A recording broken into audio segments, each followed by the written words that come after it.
Welcome to the SMWay podcast. I'm your host, Daniel Bailey. The annual Wisconsin State Spanish Pronunciation Contest Championships is becoming a tradition in South Milwaukee. For those not familiar, it's a contest where students study a bit of text. This year and last year, it was a fragment of a poem, and practice pronouncing it exactly correctly. Today on the podcast, we're going to hear from students who participated and got a first or second place medal for their mastery of the poem. Then we'll hear from Cheryl Caruso on 3 decades of teaching a global language, Spanish, and how, during her career, language education is taught and how students are different today than before. But first, let's hear from our award-winning students and a recitation of the poem. Fiesta en el mar, fragmento, Andrés Díaz Marrero. Suenan caracolas, flautas de coral, tocan los tambores. Tocan los tambores, pulpo y calamar. Baila que te baila en suave compás. En suave compás. Hay una estrellita que brilla en el mar. Celebration in the Sea by Andrés Díaz Marrero. Conch shells sound, flutes of coral. They play the tambourines. Octopus and squid. They dance toward you in light rhythm. There is a little star that shines in the sea. Sorry. What did you find challenging about memorizing or reading that poem for the contest? I say the difficult part about it was pronouncing every word correctly and making sure you say it properly and like the way you pronunciation and stuff. I find that a challenge. Rebecca, so Yeah. how about you? What did you feel about how did it go for you? I feel like it went pretty well. The only hard thing for me was memorizing all of the words because you had to recite it from memory. Mm-hmm. What made you want to even attempt to do this contest? Well, I really enjoyed Spanish class, and I think that knowing a different language is really cool. So I thought it would be a cool thing to do.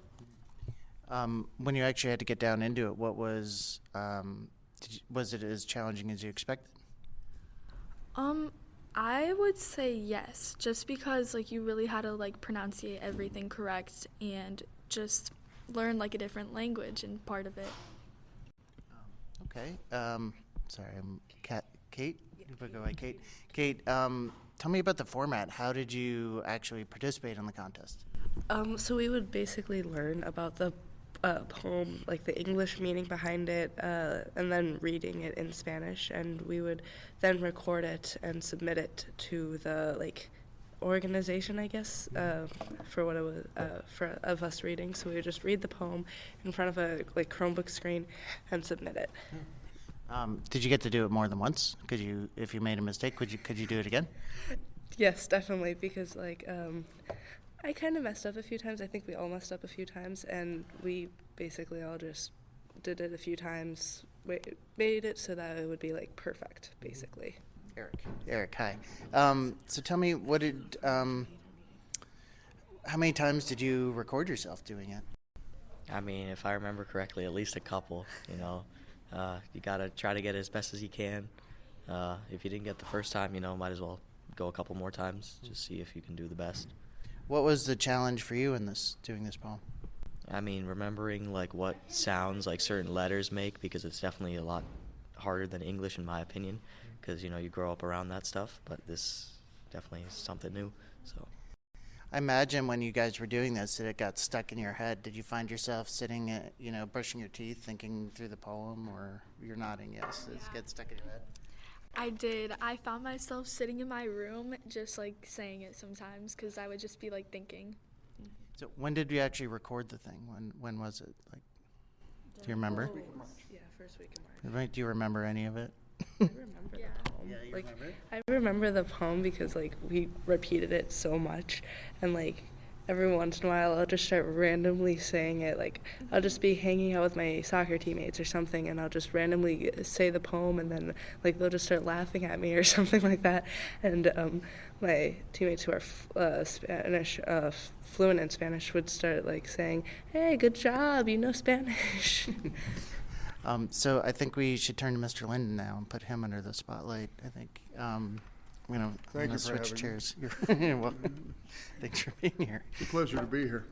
So tell me about the utility of a contest like this for students. Well, I think what really is a joy is the fact is that really outstanding students, such as the 4 winners we have today, got a chance to demonstrate their skills and all of their hard work that they put forward in Spanish class each and every day for the quarter that they were in Spanish.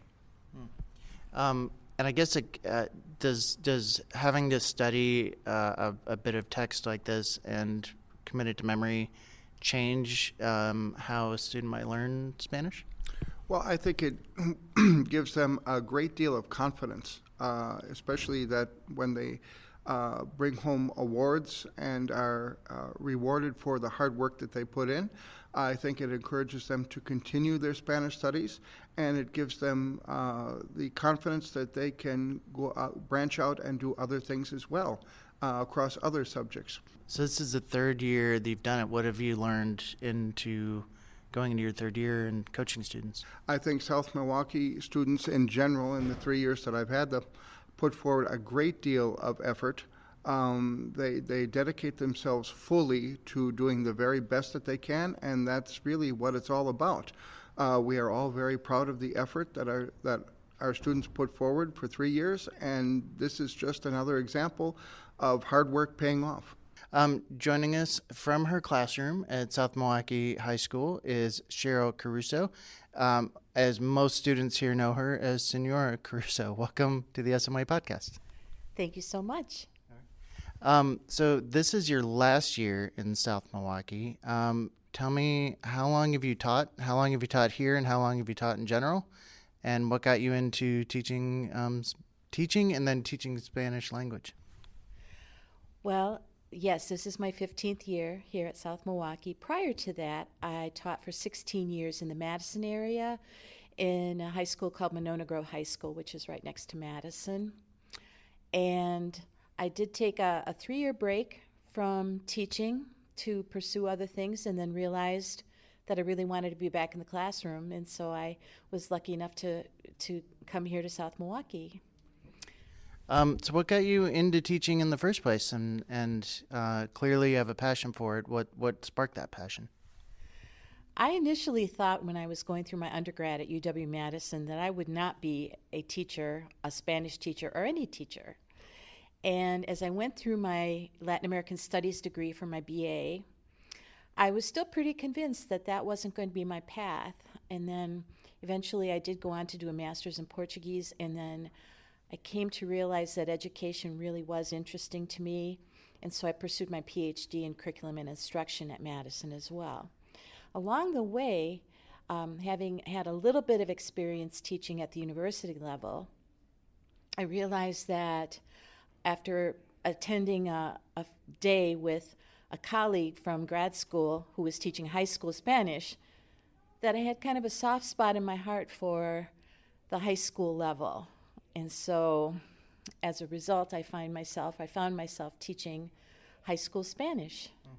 What sparked your interest in learning language in the first place? I love to learn, and I love learning new languages. I also speak Portuguese, and I'm working on my Italian. And so, I guess I really wanted to share that passion with students, and I really wanted to have them have a great experience with language, because for me, language is so important. It's part of who I am. And I wanted to, at the very least, have them have a great experience with their language studies, and possibly see that light in their eyes when they realize that they love the language too.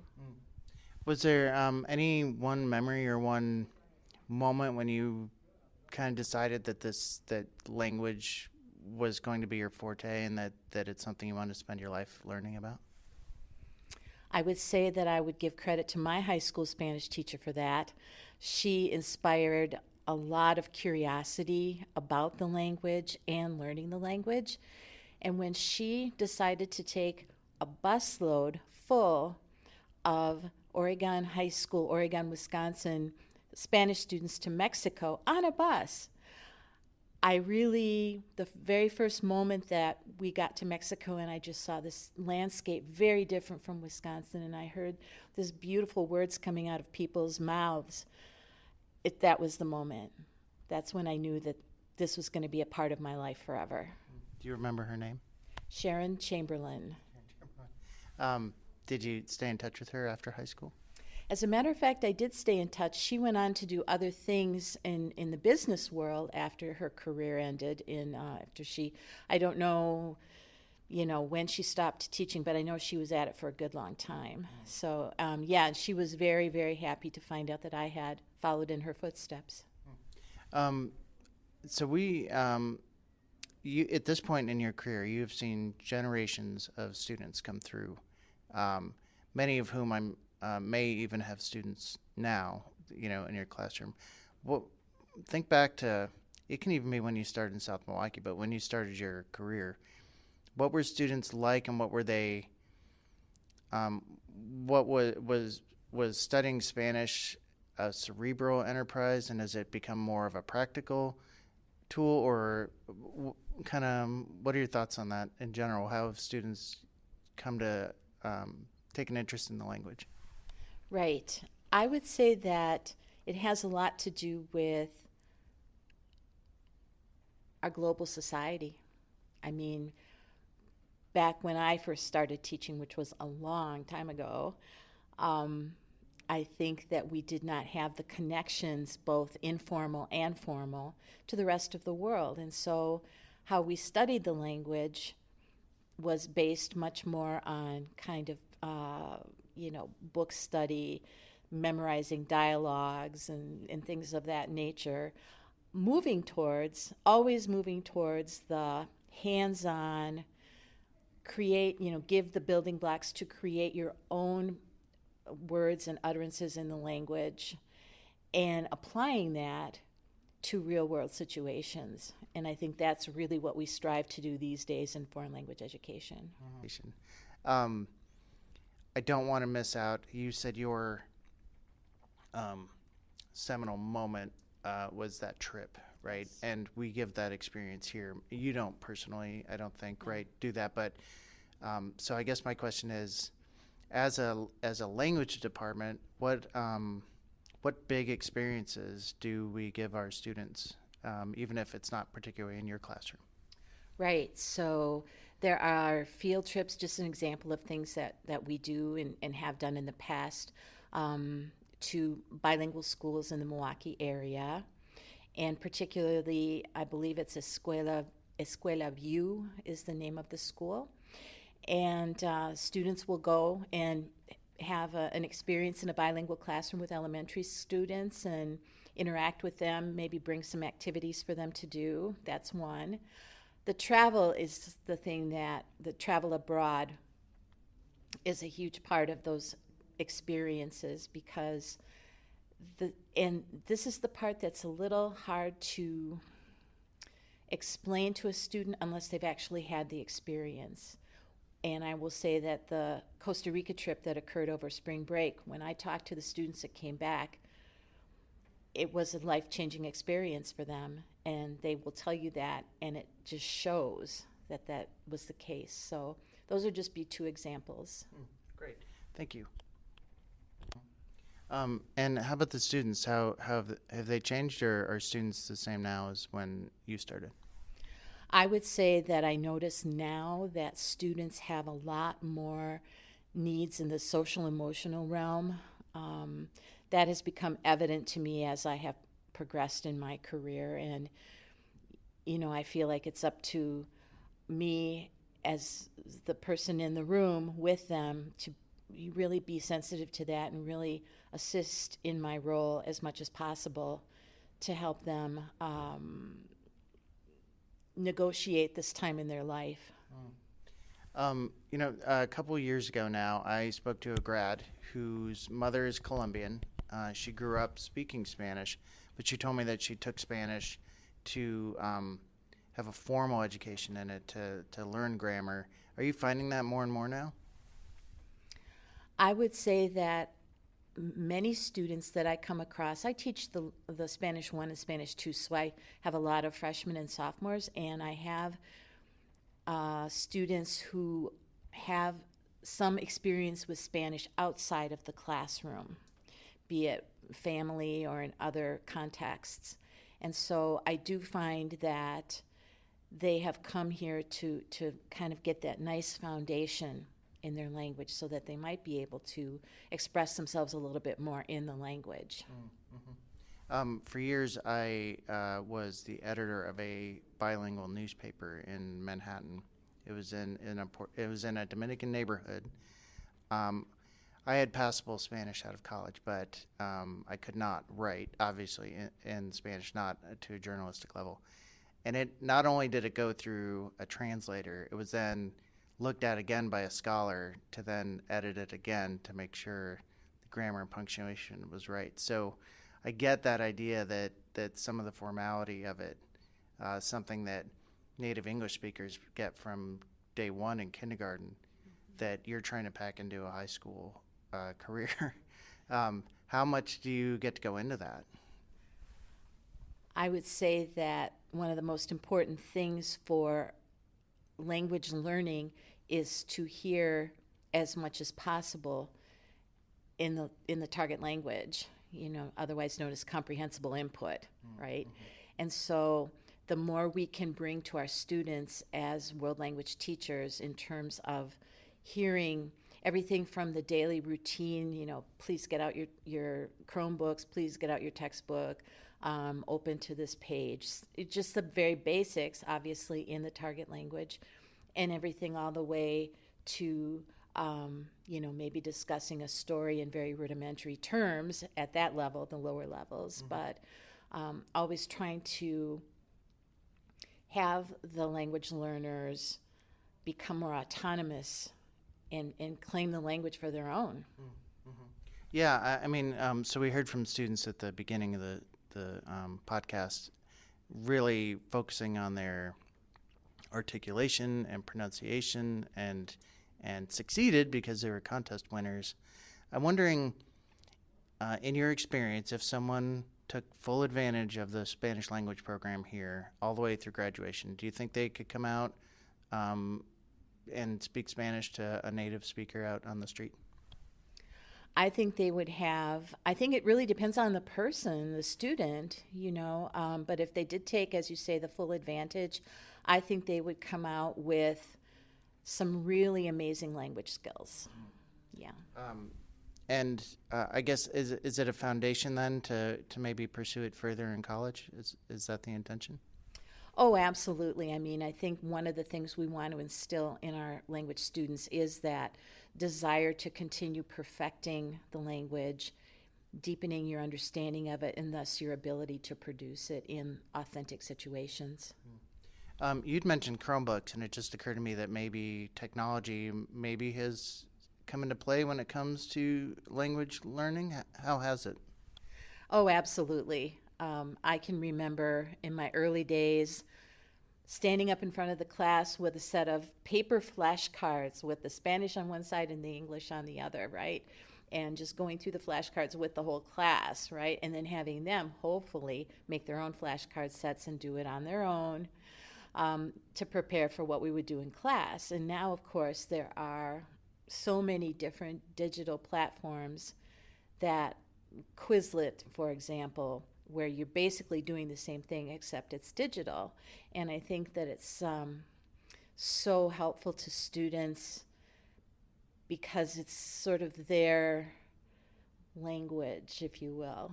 So they are so familiar with that's the way to access that vocab.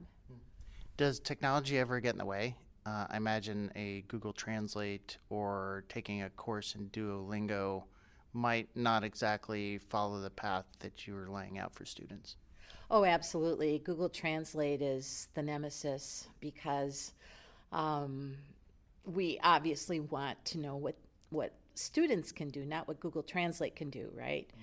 And we really are very clear with our students that Google Translate will not enter into this dance that we're doing and learning the language. So, and it's interesting because, of course, you will have those who don't believe you that you will be able to tell, but when they're, writing at a graduate school level in Spanish 1, it's kind of a tell. Absolutely. Yeah, I imagine that school-wide is a struggle now with AI and those kind of things as a way to either, if you're in a rush to get an assignment done or just outright cheat, is something you're all struggling with.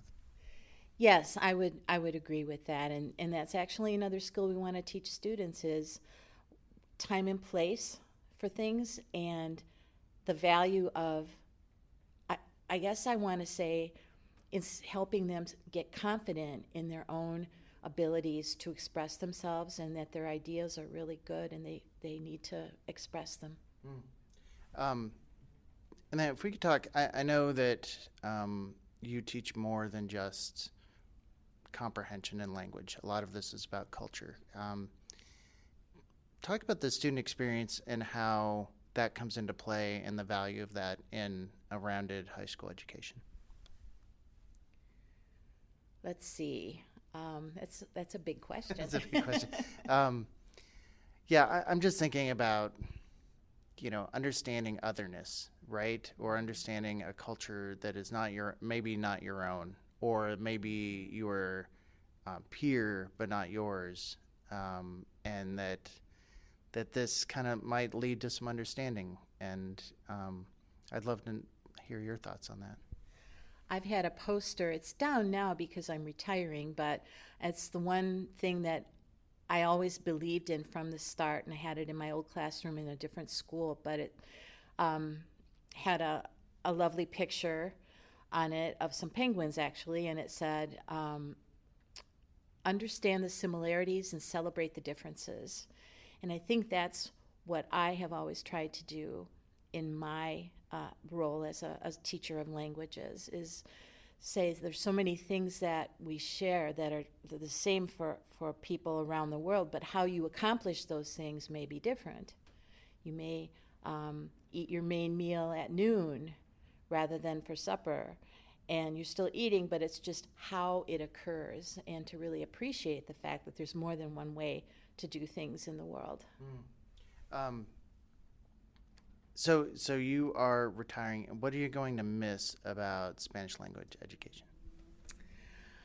I am going to miss several things. I'm going to miss that moment where you can see it in their eyes and you can see it come across them, that they get it, that they get whatever it is you're working on at the moment, or that it goes beyond that. Like I said before, that you just kind of see that they have fallen in love with the language. And that's not the case for all students, of course, but when that happens, it's a pretty cool thing. The other thing I'm going to miss is, and I was telling this to my Spanish 2 the other day, they have it has quite a few sophomores in it. And I just said, I'm going to miss seeing you guys as you walk through your career as a high school student, because at the end, you're so very different than when you were a freshman, when you started. And I'm going to miss seeing the evolution of you as a person, becoming even cooler than you are now, That's great. Thank you for that. Congratulations on your retirement. Thank you for your time here at South Milwaukee. You're going to be missed, and I'm sure students will miss you. So thank you. Thank you so much. Gracias. Thanks for listening to today's podcast episode. We want to wish Senora Caruso and all our retirees best wishes in the next stage of their lives. We are poorer without you, but excited for you. This is the last regularly scheduled episode of the school year. But we'll be back in the summer with stories from summer school, a celebration of the Performing Arts Center's 20th anniversary celebration year, and more. Stay tuned.